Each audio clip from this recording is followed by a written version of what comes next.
اس دنیا کا کوئی انسان ایسا نہیں ہے جو کہے کہ وہ بغیر آزمائش کے اس دنیا کے اندر رہ رہا ہے. کیوں؟ کیونکہ اللہ نے واضح طور پر اپنی کتاب میں کہہ دیا، سورہ بقرہ آیت 155، اللہ نے کیا کہا ہے؟ اللہ نے کہا ہے وَلَنَبْلُوَنَّكُمْ بِشَيْءٍ مِّنَ الْخَوْفِ وَالْجُوعِ وَنَقْصٍ مِّنَ الْأَمْوَالِ وَالْأَنفُسِ وَالثَّمَرَاتِ وَبَشِّرِ الصَّابِرِينَ. اللہ نے واضح کہہ دیا ہے اور ہم ضرور آزمائیں گے تمہیں تھوڑے سے خوف سے، تھوڑی سی بھوک سے، تمہارے مال میں نقصان کے ذریعے، تمہارے جانوں میں اور پھلوں میں نقصان کے ذریعے، اور خوشخبری ہے صبر کرنے والوں کے لیے. دیکھیے اللہ نے واضح طور پر کہہ دیا ہے کہ میں نے تمہیں آزمانا ہے. یہ آزمائش ہر انسان کے لیے ہے. اللہ نے کیا کہا ہے؟ ہم تمہیں آزمائیں گے تھوڑے سے خوف سے. خوف کس چیز کا؟ انسانوں کا بھی ہو سکتا ہے کیونکہ ہمیں نقصان پہنچا دے، جانوروں کا بھی ہو سکتا ہے، فیوچر کا خوف، کل کیا ہوگا کیا نہیں ہوگا، ایکسیٹرا ایکسیٹرا. اس کے بعد دیکھ لیجئے بھوک کا خوف، فائننس آپ کو اس کو تھوڑا سا کم کر کے اللہ بھوک کے ذریعہ انسان کو آزمائے گا. اس کے بعد مال، جو بھی آپ کا مال ہے جس کو بھی استعمال کرتے ہیں، ادھر گاڑی ہے، آپ کا بزنس ہے، آپ کا گھر ہے، جو بھی آپ کا مال ہے، اس میں اللہ کہتا ہے میں تمہیں نقصان دوں گا اور اس کے بعد آپ کو آزماؤں گا. پھر اللہ نے کیا ہے؟ تمہاری جانوں میں کیا ہو سکتا ہے؟ It can be physical, it can be mental to.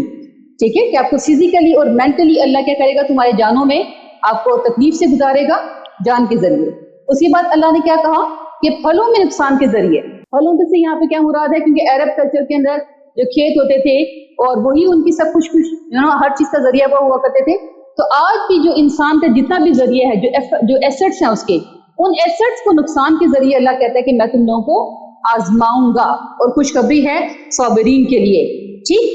اور اسی طرح اللہ سورہ انبیاء میں کہتا ہے کہ ہم تمہیں اچھے اور برے حالات کے ذریعے آزمائیں گے. تو یاد رکھیے ہم دنیا میں آئے ہیں، ہم بغیر آزمائش کے اللہ ہمیں جنت نہیں دے گا. ہمیں ہر قیمت پر آزمایا جائے گا، اور وہ آزمائش ڈفرینٹ ٹائپ کی ہے. ایک کوسچن پیپر ہے، کسی کا کوسچن اے ٹف آیا ہے، کسی کا کوسچن بی ٹف ہے، کسی کا کوسچن سی ٹف ہے، کسی کا کوسچن ڈی ٹف ہے. مطلب کسی کا فائنانس اچھی ہے، صحت ٹھیک نہیں ہے، کسی کی صحت ٹھیک ہے، اولاد ٹھیک نہیں ہے، کسی کی اولاد ٹھیک ہے، بیوی سے پرابلم ہے، جس کی بیوی کے پرابلم ہے اس کو ہسبینڈ سے پرابلم ہے، اس کا ہسبینڈ ٹھیک ہے وہاں پر اس کی فیملی ٹھیک نہیں ہے. ٹھیک. تو ڈفرینٹ ٹائپ کی آزمائشیں ہیں جو اللہ نے ہر انسان کی زندگی میں، ادھر وہ رائل فیملی سے بلونگ کرتا ہے انسان یا وہ ایک جھونپڑی میں رہتا ہے، آزمائش سب کے لیے ہے. کسی کی بہت زیادہ ہے، ہائی لیول کی ہے، کسی کی بہت کم ہے، لیکن آزمائش 110% ہے. کیونکہ قرآن نے کیا کیا ہے؟ واضح طور پر آپ کو کہہ دیا ہے کہ آزمائش آپ کے لیے آئے گی ہی آئے گی.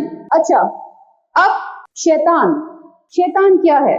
جب اللہ ہمیں آزماتا ہے تو اللہ دیکھنا یہ چاہتا ہے کہ ایک جو انسان ہے وہ کیا کرتا ہے آزمائش کے اندر. اللہ کے بنائے ہوئے، رحمان کے بنائے ہوئے راستے پر چلتا ہے اس آزمائش کے اندر، یا پھر وہ رائٹ اور لیفٹ کا راستہ لیتا ہے. رائٹ اور لیفٹ کا راستہ کیا ہے؟ سیدھا سیدھا شیطان کا راستہ. رحمان کا راستہ وہی ہے جو ہم ہمیشہ کہتے ہیں ہمیں سیدھا راستہ، صراط مستقیم، ہمیں سیدھے راستے پر چلا، یا اللہ ہمیں سیدھے راستے پر چلا. یہ وہ راستہ رحمان کا ہے. اللہ آزمائش کے ذریعے دیتا ہے. ایک تکلیف آئی، ابھی کیا کرے گا؟ کیا صبر کے ساتھ، سکون کے ساتھ مجھ سے مدد مانگے گا؟ ٹھیک ہے. یا یہ رائٹ اور لیفٹ ہوگا. رائٹ اور لیفٹ مین شیطان کا راستہ. شیطان کیا ہے؟ رحمان کے بارے میں تو ہم سب جانتے ہیں. شیطان کیا ہے؟ ابھی میں نے بتایا نا کہ جو جادوگر ہوتا ہے وہ کیا کرتا ہے؟ تو کچھ کفریہ اور شرکیہ کلمات کہتا ہے اور اس کے ذریعے سے شیطان کو خوش کرتا ہے. ہم رحمان کو جانتے ہیں. شیطان کی ڈیفینیشن کیا ہے؟ شیطان کی ڈیفینیشن ہے سورہ کہف کی آیت 50 کے اندر آئی ہے. وہ کیا ہے؟ وَإِذَا قُلْنَا لِلْمَلَائِكَةِ اسْجُدُوا لِآدَمَ فَسَجَدُوا إِلَّا إِبْلِيسَ كَانَ مِنَ الْجِنِّ. اور جب ہم نے فرشتوں کو حکم دیا کہ آدم کو سجدہ کرو تو سب نے سجدہ کیا سوائے ابلیس کے، وہ جنات میں سے تھا. رائٹ. اب دیکھیے اٹ سیلف شیطان، اٹ ڈزنٹ ایگزسٹ. شیطان کا کوئی وجود نہیں ہے. ہم جو لفظ شیطان بولتے ہیں، شیطان اٹ سیلف کچھ بھی نہیں. شیطان بیسیکلی ایک بری صفت ہے جو کسی کے اندر بھی پائی جا سکتی ہے. شیطان جس کو ہم کس کے نام سے جانتے ہیں؟ ابلیس کے نام سے جانتے ہیں. اور اللہ نے سورہ کہف کی آیت 50 میں کیا واضح طور پر کر دیا کہ ابلیس بیسیکلی ایک جن تھا. ٹھیک. جن کیسے تھا وہ؟ اس کی ہسٹری کیا ہے؟ اس کی ہسٹری یہ ہے کہ آدم علیہ السلام کو پیدا کرنے سے پہلے اللہ نے اس دنیا کے اندر جنات کو بسایا ہوا تھا. یعنی کہ آدم علیہ السلام ہماری کریشن سے پہلے اس دنیا میں جنات بستے تھے، لیکن انہوں نے اتنا فس کریٹ کیا، اتنا فساد مچایا، اتنا ادھم مچایا، اللہ کی جو بنائی ہوئی باؤنڈریز تھی ان کو اتنا توڑا کہ اللہ نے کیا کیا، ان کو ڈیمولش کر دیا، ختم کر دیا. اور اس کے بعد اللہ تعالیٰ نے کیا کیا، آدم علیہ السلام کو کریٹ کیا. تو آدم علیہ السلام ہم سب کس کی اولادیں کہلاتے ہیں؟ آدم علیہ السلام کی اولاد. اسی طرح جو ابلیس ہے، جو باقی شیطان ہیں جتنے بھی اس دنیا کے اندر موجود ہیں، وہ کس کی اولاد کہلاتے ہیں؟ ابلیس کی. ہم آدم کی اولاد اور باقی تمام شیاطین ابلیس کی اولاد. اچھا، اللہ نے آدم اور ابلیس کو کیوں کریٹ کیا تھا؟ اللہ نے واضح طور پر بتا دیا، وَمَا خَلَقْتُ الْجِنَّ وَالْإِنسَ إِلَّا لِيَعْبُدُونَ. اور ہم نے جن و انس کو پیدا کیا ہے خالصتاً اپنی عبادت کے لیے. رائٹ؟ تو اللہ نے یہاں پر مقصد بتا دیا ان کو پیدا کرنے کا. دیکھیے، جس طرح سے اچھے لوگ ہوتے ہیں، اچھے انسان ہوتے ہیں جو اللہ کو اوبے کرتے ہیں، ان کو ہم کن نام سے جانتے ہیں؟ اچھے لوگوں کے نام سے. انبیاء ہو گئے، صدیقین ہو گئے، صالحین ہو گئے، متقین ہو گئے. اسی طرح وہ ہیں جو اللہ کی نافرمانی کرتے ہیں، اللہ کا کہا نہیں مانتے. ٹھیک، ان کو ہم کیا بولتے ہیں؟ کافر، مشرک، منافقین، فرعون، لوط علیہ السلام کی بیوی، نوح علیہ السلام کا بیٹا، ایکسیکٹرا. ٹھیک، اسی طرح جو جنات ہوتے ہیں، ان کے اندر جو جنات اللہ کو اوبے کرتے ہیں، جیسے ہم نے پڑھا ہے الحمدللہ، سب آپ لوگ قرآن پڑھنے والے ہیں، کہ طائف سے واپسی پر آپ صلی اللہ علیہ وسلم ایک جگہ پر نماز پڑھ رہے تھے، تو وہاں پر کیا ہوا کہ جنات کا ایک گروہ گزرا، انہوں نے قرآن سنا اور وہ ایمان لے کر آ گئے اور جا کر اپنے پورے قبیلے کو انہوں نے جا کر مسلمان کیا. سیم لائک دس، دوسرے جنات جو ان سے ہوتے ہیں جو اللہ کی باؤنڈریز کو توڑتے ہیں، ان کو ہم شیاطین کہتے ہیں. اچھے انسان، برے انسان. سیم لائک دس، اچھے جنات، برے جنات. کیونکہ یہ واحد وہ مخلوقات ہیں جس کو اللہ تعالیٰ نے اختیار دیا ہے کہ وہ چنے اچھائی کو یا برائی کو. باقی جتنی بھی دنیا کے اندر مخلوقات ہیں انکلوڈنگ فرشتے، کسی کے پاس یہ اختیار نہیں ہے. They have to obey. انہیں ہر حال میں، ہر قیمت پر اللہ کی بات ماننی ہے، وہ اللہ کی تصویر بیان کرنی ہے. صرف انسانوں اور جنات کے لیے اللہ نے یہ رکھا ہوا ہے کہ وہ اپنی مرضی کے ساتھ سلیکٹ کریں کہ انہوں نے کیا کرنا ہے. اچھا، اب ان جو شیاطین جنات، اب یہ کلیئر ہو گیا نا کہ شیطان بیسکلی کون ہے؟ برے جنات ہیں. اب یہ جو شیاطین ہیں، جو برے جنات ہیں، ان کا انسان کے ساتھ کیا معاملہ ہے؟ انسان سے ان کا معاملہ کلیئر ہوتا ہے. بخاری مسلم کی حدیث ہے، آپ صلی اللہ علیہ وسلم نے فرمایا کہ انسان کے ساتھ، ہر انسان کے ساتھ ایک فرشتہ اور ایک جن لگا ہوتا ہے. ایک صحابی نے جرأت کر کے پوچھا کہ اے اللہ کے نبی، کیا آپ کے ساتھ بھی؟ انہوں نے کہا کہ ہاں، میرے ساتھ بھی، لیکن اللہ نے مجھے اس پر طاقت دی ہے اور وہ میرا متی ہے، وہ مجھے بھی نیکی کا ہی حکم دیتا ہے. سیم لائک دس، سورہ زخرف کی آیت 36 میں اللہ کہتا ہے کہ جو رحمان کی ذکر سے روگردانی کرتے ہیں، اللہ ان پر ایک شیطان مسلط کر دیتا ہے جو اس کا برا ساتھی بن جاتا ہے. یہ شیطان اللہ کا ہی چھوڑا ہوا ہے ہم پر. جب انسان اس کے ذکر سے پیچھے ہٹتا ہے تو اللہ کہتا ہے کہ میں ان پر مسلط کر دیتا ہوں. اچھا، یہ تو ہو گیا شیطان کے بارے میں کہ شیطان کیا ہے، وہ بیسکلی ہے کون. اب جو جادوگر ہوتے ہیں جو شیطان سے ہیلپ لیتے ہیں، یاد رکھیں کہ جو جادو ہے نا، اس کا تصور ہر قوم میں پایا جاتا ہے، ہر مذہب میں، اس کے ہر طبقے کے اندر پایا جاتا ہے سوائے اسلام کے. اسلام میں یہ حرام ہے. باقی تو بہت سارے ریلیجن ایسے ہیں جس کے اندر اس کو عبادت سمجھا جاتا ہے. لوگ جادو جن سے ہیں وہ عبادت سمجھ کر سیکھتے ہیں. ماگی ایران کا بڑا مشہور قبیلہ تھا اور وہ بہت کثرت کے ساتھ کالا جادو کیا کرتے تھے. جب ماگی کا لیٹن لینگویج کورس میں ٹرانسلیشن کی گئی تو وہ لفظ نکلا مگوئی، اور مگوئی کو جب انگلش میں ٹرانسلیٹ کیا گیا تو اس کو میجک کہنے لگ پڑے. یعنی کہ آج بھی میجک اور اس سے ریلیٹڈ جتنی چیزیں ہیں وہ ماگی کے قبیلوں سے ریلیٹ کی جاتی ہے، کیونکہ روٹ ان کی وہ لوگ بنتے ہیں. اس کی ریزن کیا ہے کہ وہ اتنے ایکسپرٹ تھے جادو کرنے میں، ان کے اتنا نالج تھا جادو میں، اتنی پریکٹس تھی کہ آج وہ ساری چیزیں ان کے ساتھ ریلیٹ کی جاتی ہیں. انڈیا میں اس کو گوسائی کے نام سے یاد کرتے ہیں اور ہمارے ہاں کس نام سے یاد کرتے ہیں؟ سحر.